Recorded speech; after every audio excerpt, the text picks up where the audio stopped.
So this is chapter 4. Today we're going to be talking about culture and society.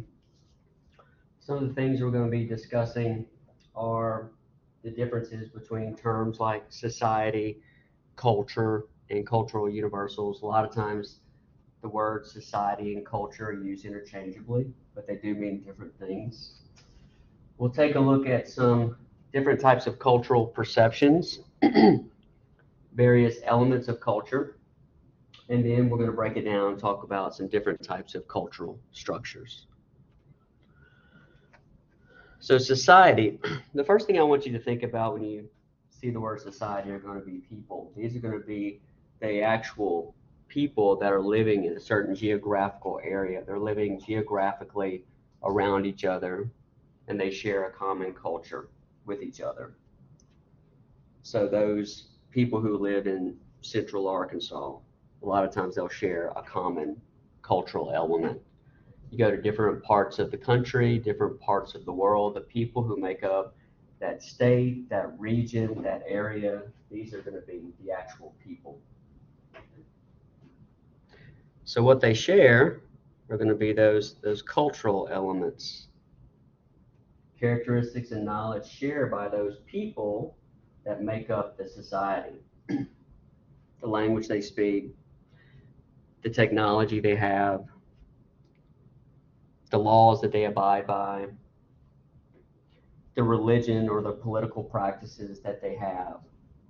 Not saying that everybody within the same geographical area is going to have the same language, political beliefs, religious beliefs, not at all, but a lot of times there are going to be certain types of commonalities within those regions. And if you go to different parts of the country, different parts of the world, those things can change and be drastically different. The music they share, the artwork, the pop culture, their traditions, their rituals, the food that they eat. For us down here in the South, the Southern food that we eat, a lot of people down here are typically conservative on some level. Not everybody, but a lot of people are conservative, whether it's politically or religiously or socially.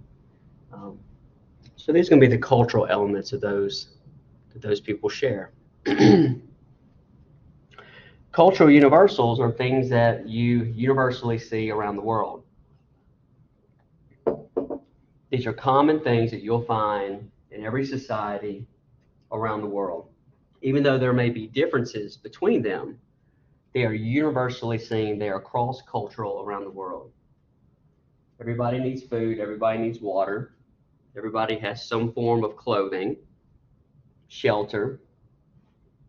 In every culture or society, you find some sort of educational system, some sort of political system, government system, some sort of religion or spirituality. Illness and death is a part of life. Dancing, music, art, fashion, all of these things are referred to as cultural universals. There's differences from one society to the next, but these are still very common things, even though they're different, that we're all going to share no matter where we are, no matter the time period we live in, no matter the country that we live in. These are called cultural universals.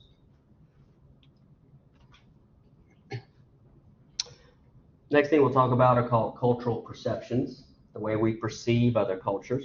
A lot of times the way that we perceive other cultures can influence not only our perception, but also sometimes the way we interact with each other. The way we interact with each other in positive ways, but also sometimes not so positive ways. So the first term we have is referred to as ethnocentrism. This is going to be the feeling or the perception that one's own culture, the place that an individual is raised, is superior to others, and it kind of sets the standard of our judgments of all other cultures around the world. This is a very natural thing that we all do. A lot of times whenever we are evaluating other countries, other cultures around the world, we look at it through the lens of an American, through an American type of perspective. Other countries around the world, they're going to look through their particular lens, and they're going to judge us and other countries through their particular lens. So this is a very natural thing. Depending upon where you are on the spectrum, it can be either functional or dysfunctional. It can either be healthy or unhealthy. If people have pride in their nationality, in the country that they're from, it can produce some healthy things. It can unify people and citizens within that country. It can bring about feelings of patriotism, honor, and loyalty and devotion to each other. It can unify people and bring people together, which is a good thing. But sometimes you can take this perception of superiority and you can create an us versus them type of mentality where we are the superior ones and you are less than. So this can bring about both macro and micro issues. On a macro type of issue, we saw this in Nazi Germany. Whenever Hitler and Nazi Germany became highly aggressive against Jews and also other countries. But you can also see this element of superiority on a micro level where individuals may discriminate against other people from different nationalities, different races, different ethnicities, different religions, because the idea is that we are superior to you. So it really kind of depends on where you fall on the spectrum when it comes to ethnocentrism. On the other side of the coin, we have what's known as xenocentrism. And so this will be just the opposite. It's going to be the perception that foreign products and foreign cultures are superior to one's own. So this can be very mild. Sometimes people, they may prefer foreign products, foreign vehicles, foreign foods, foreign clothes to domestic ones. So they have a xenocentric type of perception based on foreign products. There's a preference there. But you can also take this to an extreme as well, where you may decide to immigrate or move to another country. So xenocentrism is a huge driving force to immigration. A lot of people who've come into the United States over the last several hundred years, their perception is that grass is greener in America. There's more opportunity, land of the free, there's more rights. So the perception was it's better over there in the United States than it is where we are right here. Huge driving force of moving people into the United States. But it's also a driving force for Americans to leave the United States as well. Sometimes people do leave the United States. They go to Europe, they go to Mexico, they go to Asia, Africa, different parts of the world. And their perception may be that, I'm going to move here for a job. I prefer it over there. And so they may decide to actually move. You can also take this to an extreme form where you actually betray your country. Sometimes there'll be people who will be spies for foreign adversaries, people who will betray their country, sell out their own country. And so this is referred to as xenocentrism. So again, it kind of goes along that spectrum. Where's that balance there? Xenophobia is going to be the fear of what is foreign. A lot of times you will hear this word xenophobia in regards to immigration policies or immigrants coming into the United States. Somebody refers to somebody as being xenophobic. There's usually a negative perception of immigration into the United States. A fear of what is foreign is xenophobia.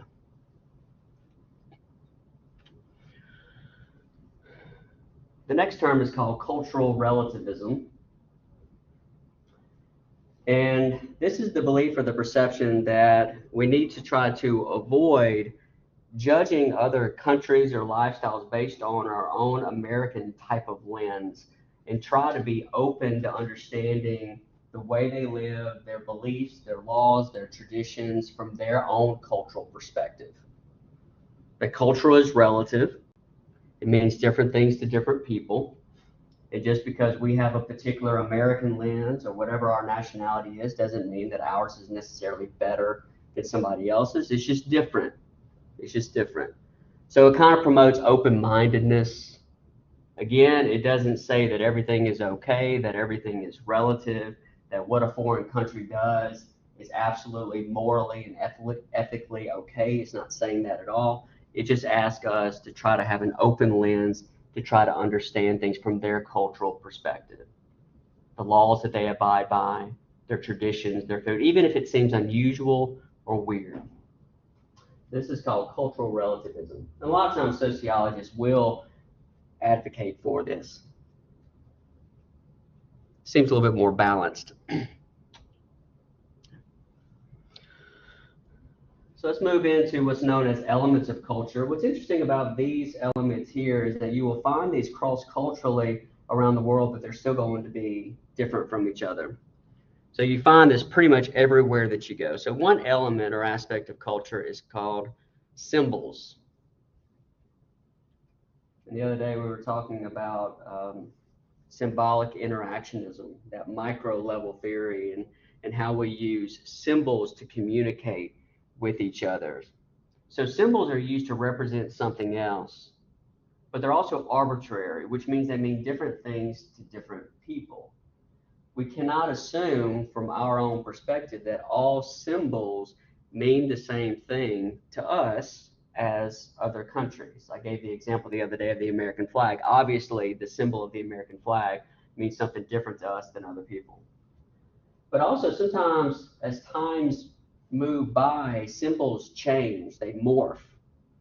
And so if you take a look at these two photographs right here, they're putting up the same exact symbol, but the symbol means different things. On the left, this is Winston Churchill, and he's putting up this sign right here.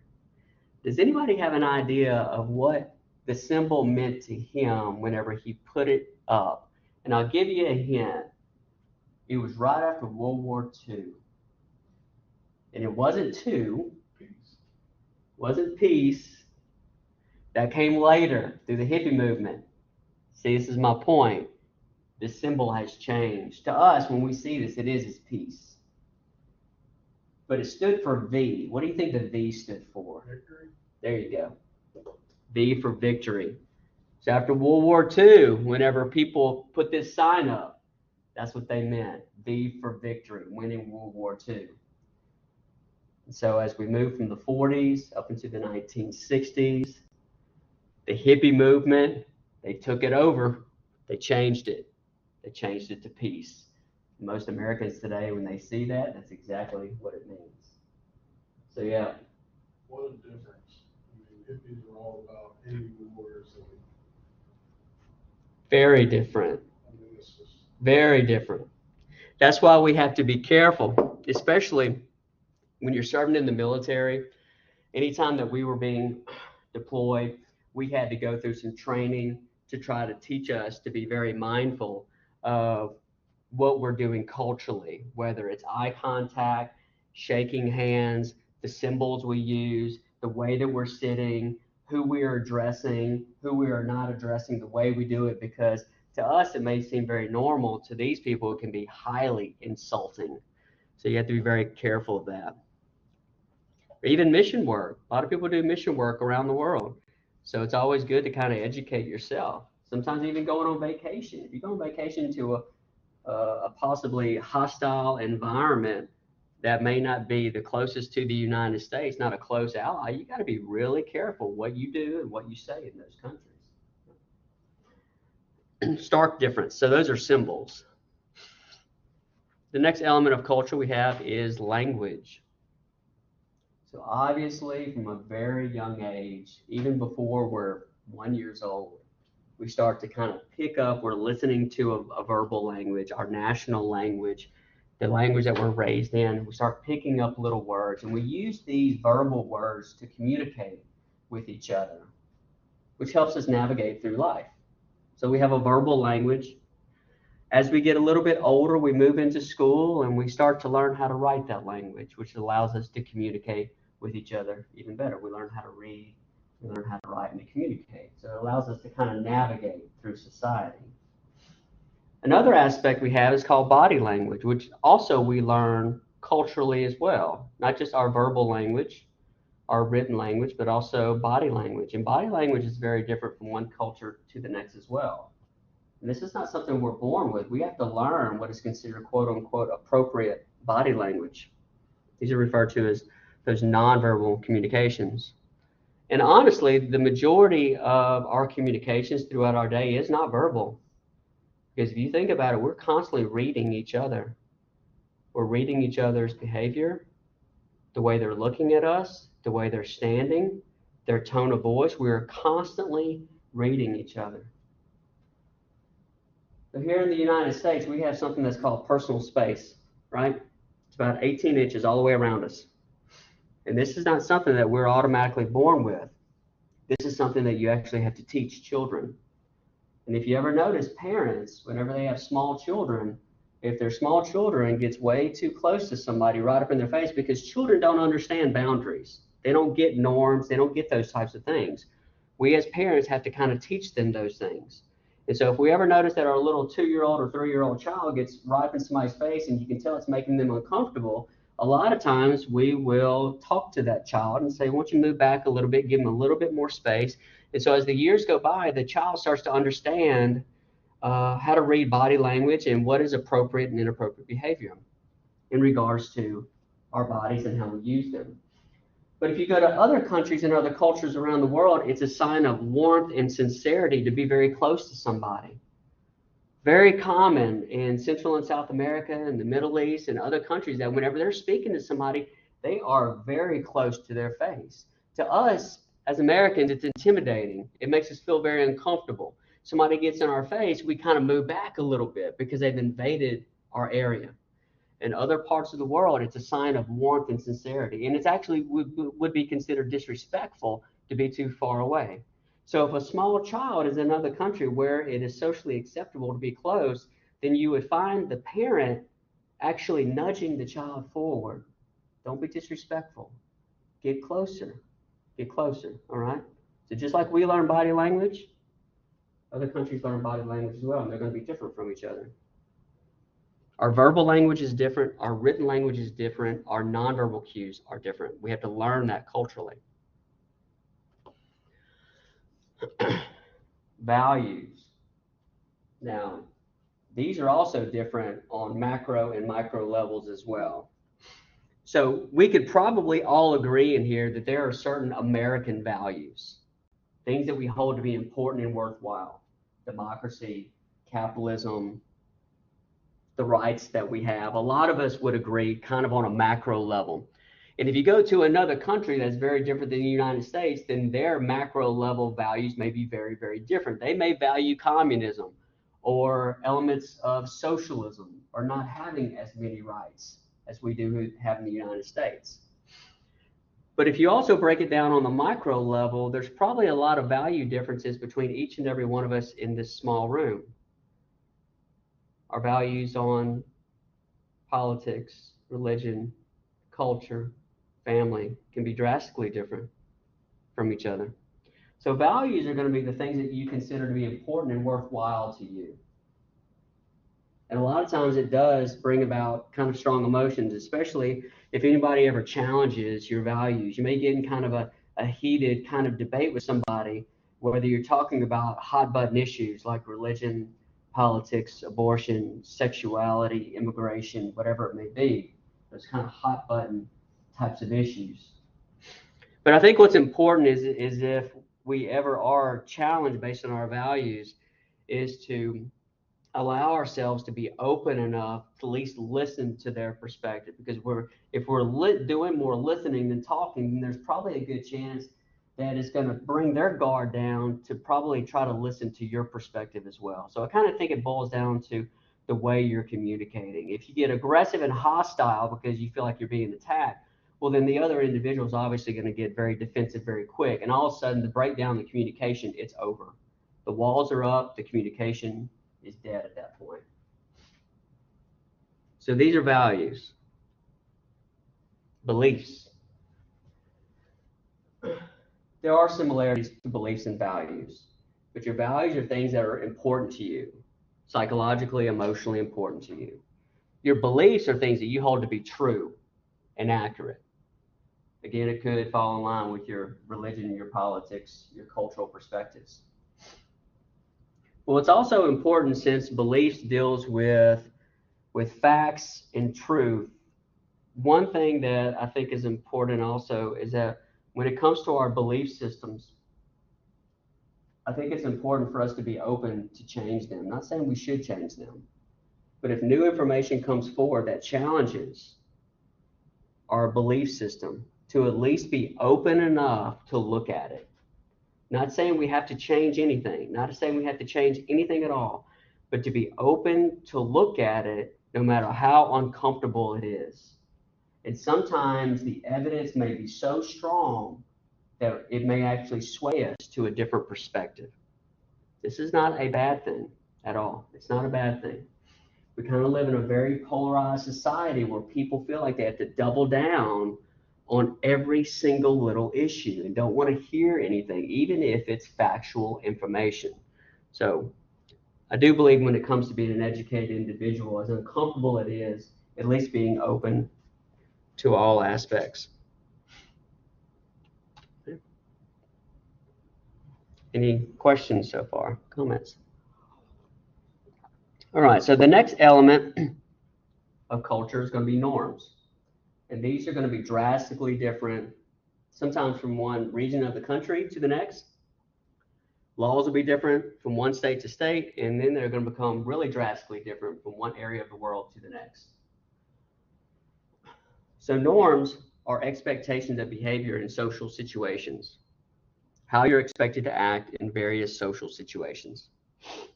Here in the United States, we have a lot of norms that a lot of Americans really kind of understand in regards to how you're supposed to act in a classroom, church, bar, wherever it may be. But if you go to different parts of the world, then their norms are going to be drastically different than ours. So these are things that we learn from our family growing up. We learn from the broader society. And it's broken down into a few different categories. The main two categories are called folkways and mores. Folkways and mores are still norms. They're still expectations of behavior. But the main difference between them is the reaction of violating it.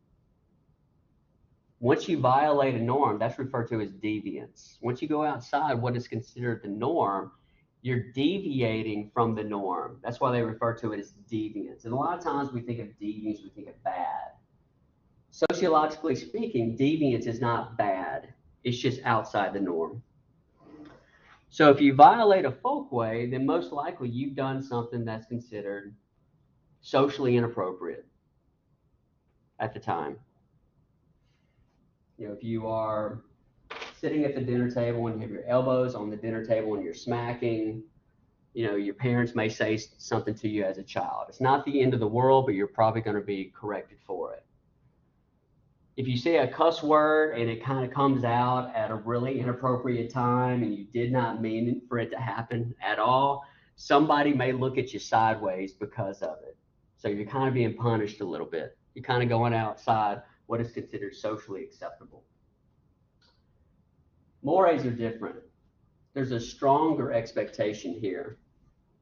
And usually if you violate a more, there's usually a pretty swift and severe punishment that comes with that. It's usually not overlooked. It's just kind of being inappropriate.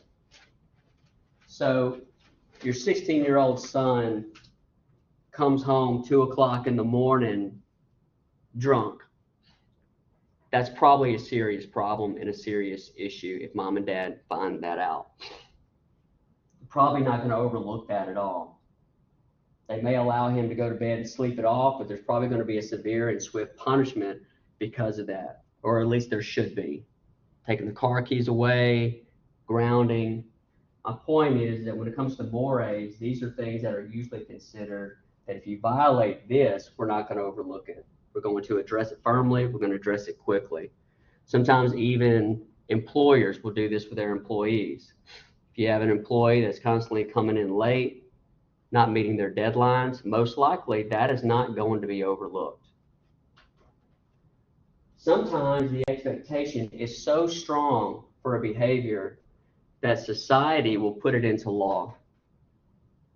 That's how laws are made. Laws are made because society feels so strongly about it that they are going to create an actual legal statute that if you violate this, you haven't just done something that's deviant, you've actually broken the law. And And there's usually is some sort of punishment with that. It could be probation, it could be a fine, you may get arrested, you may go to jail. So these are referred to as laws. And if you go to different parts of the world, their norms are different. And because their norms are different, then their perception of what is deviant is different. And since their perception of what is deviant is different, then their laws are going to be different. So here in the United States, we don't allow polygamy. We don't allow people to be married to more than one person. It's illegal. 80% of the rest of the world don't see it as deviant at all. They see it as normal. We see it as deviant. They see it as normal. And so our laws reflect that it's a deviant act, and so we have laws against it. Where the rest of the world, they see it as normal, and their laws actually will advocate, and their religion will often advocate and promote it. See how this works? What that tells you is that what is considered normal and deviant is perception. It's all up here in the mind. It's how we were raised.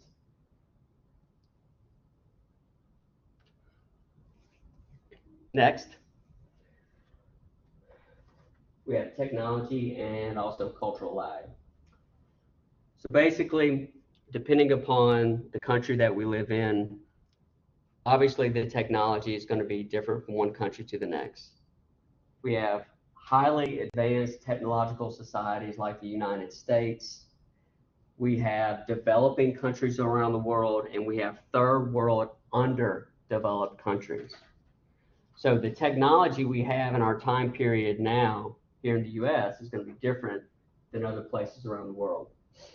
So here in the US, some elements of our technology, smartphones, artificial intelligence, we're getting to the point where we have self-driving cars, these types of things. These are kind of a reflection of our technology in the US. But there are isolated places around the world where they don't even have internet at all. They don't have smartphones. These are isolated areas out in the jungle where this technology is just not there. We have hunter-gatherer tribes that still exist today that have very, very primitive technology, even though we're living in the same time period. So what that leads to, and we've talked about this before, is called cultural lag. In cultural lag, this occurs whenever technology moves so quickly within a society, especially an advanced society like the United States, Western Europe, Australia, these various highly developed countries, where technology moves so quickly that sometimes the people aren't quite ready for it. And I gave the example the other day of birth control. Birth control came out in the 1950s. The technology was there in order to give women a little bit more autonomy in regards to their bodies, whether or not they want to get pregnant, but it was also considered exceptionally socially taboo, especially down here in the Bible Belt. Now it's no longer considered taboo at all. One thing that's come up recently is the issue of artificial intelligence. The technology is there, but there are a lot of economists, politicians, and a lot of people around the world that are highly, highly concerned with artificial intelligence and some of the positive things that it could bring about, but also the very destructive things that could come about as well. So now we're trying to deal with this issue of artificial intelligence and how it's going to change our lives.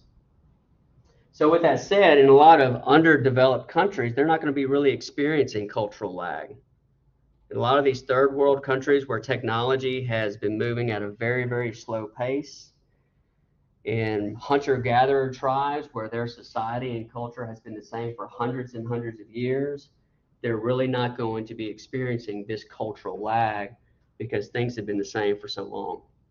So these are some examples of elements of culture.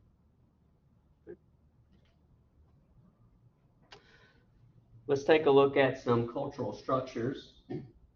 So we talked about some of the lower level elements, so now we're going to kind of take a look at some broader groups.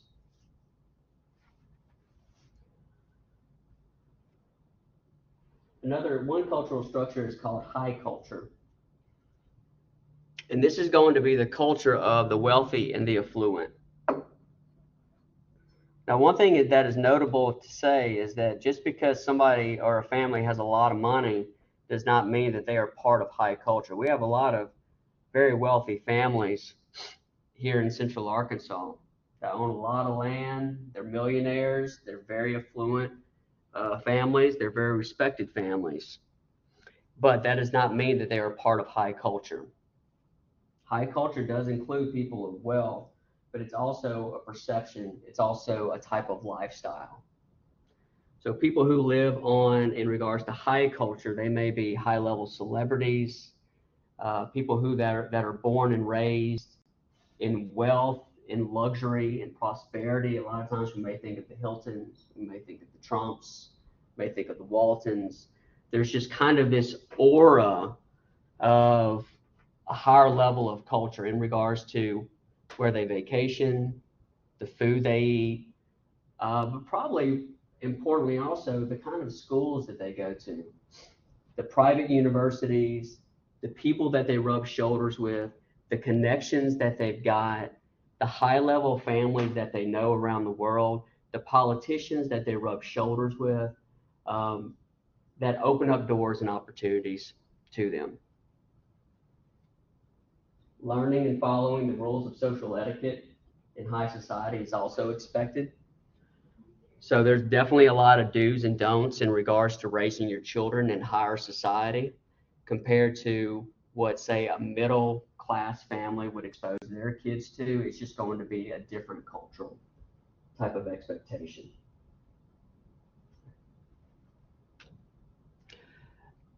Next, we have subcultures. So we have mainstream society, big picture. Subculture is going to be below that. So these are going to be smaller groups that are still part of mainstream society, but they have a commonality that connects them together. And here in the United States, we have hundreds, if not thousands, of subcultures. And if you remember, whenever we talked about Emil Durkheim, he talked about the importance of groups and how it can bring about unity. It can kind of bring people together. You know, as human beings, we are social creatures. We want to feel like we belong. We don't want to feel like we're an outsider or that we're isolated. So there's a tendency for us to kind of gravitate towards certain types of subcultures so we can feel accepted in society. There's a lot of people these days that are gamers. They identify with other gamers. They hang out with other gamers. It unifies them. It brings them together. They get a lot of joy out of that. They have something in common. You have other people that are musicians, that are artists. You have some people that may be white collar professionals. They refer to them as yuppies. And so they kind of run in those circles where there's kind of a commonality there. Bodybuilders, skateboarders, live action role players. There's even religious subcultures, the Amish, Mormons, kind of bringing people together. Not necessarily doing anything wrong. It's just a way of bringing like-minded people together. Now, countercultures are similar to subcultures. Countercultures are also really kind of considered deviant subcultures because they have a commonality as well. They still are part of mainstream society. They're lower level groups. They are still considered subcultures, but their lifestyle, their beliefs, the way that they live, most people in mainstream society look down upon them because of the way that they live. If they're involved in gang activity, if they're involved in white supremacy, religious cults, any type of radicalized hate group, they're usually considered a counterculture. The hippies of the 1960s that advocated against the Vietnam War, a lot of people in mainstream society viewed them as being un-American, unpatriotic. So even though they weren't violent and they were throwing up the peace sign, they weren't really doing anything that was overly aggressive or violent. They may have been protesting. They are still considered a counterculture.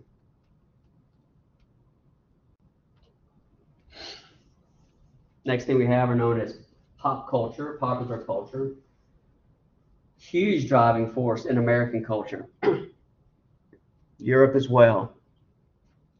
A lot of money to be made in this.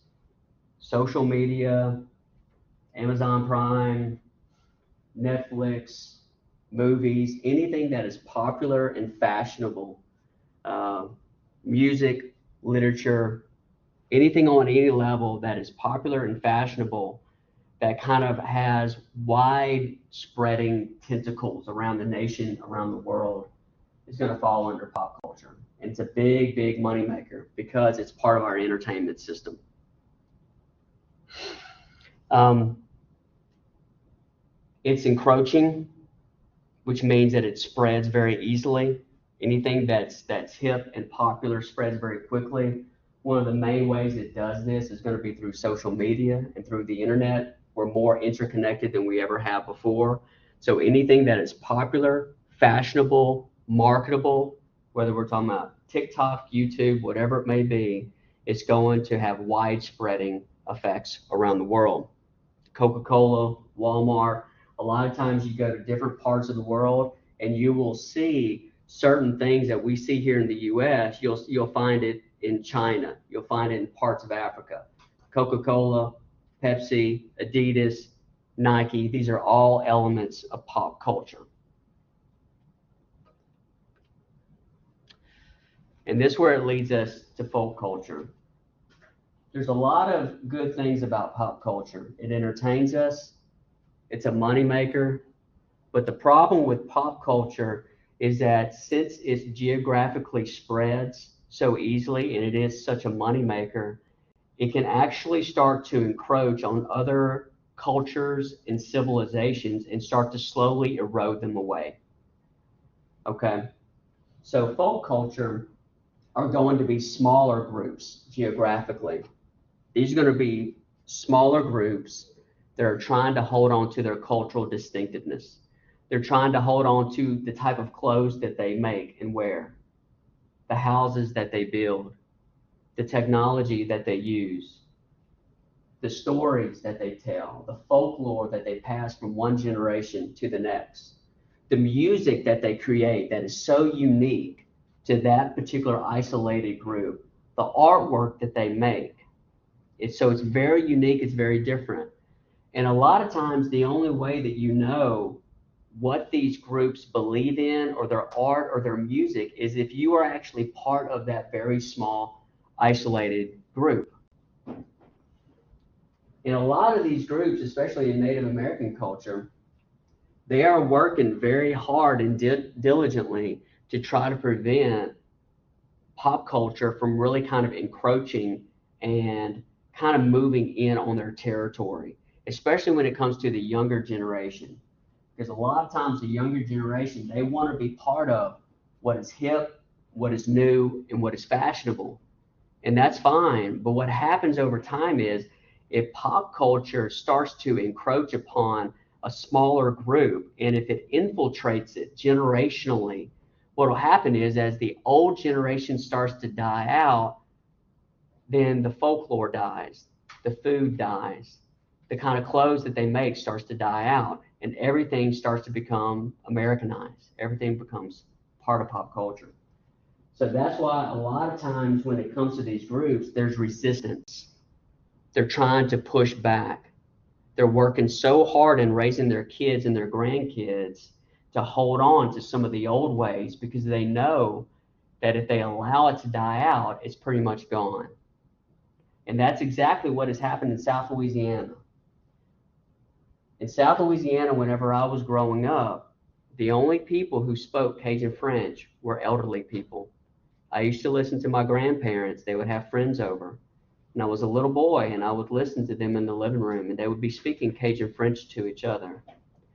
But what happened was that in the early 1900s, they started to punish children in South Louisiana for speaking Cajun French in schools, just like they used to punish children for using their left hand to write instead of their right hand. They started to punish children. And so they started to force these young children to only speak English in public schools. So what's happened is in South Louisiana, culturally, that element of their culture, that Creole type of language, has pretty much died out. The only people who speak it today are very old people. And when those people die out, most likely that type of language is going to be gone pretty much forever. Do you have any questions, comments about this chapter? All right. So, how about we take a 15-minute break? We'll come back at 9 and have a review, we'll do the quiz, and we'll move forward.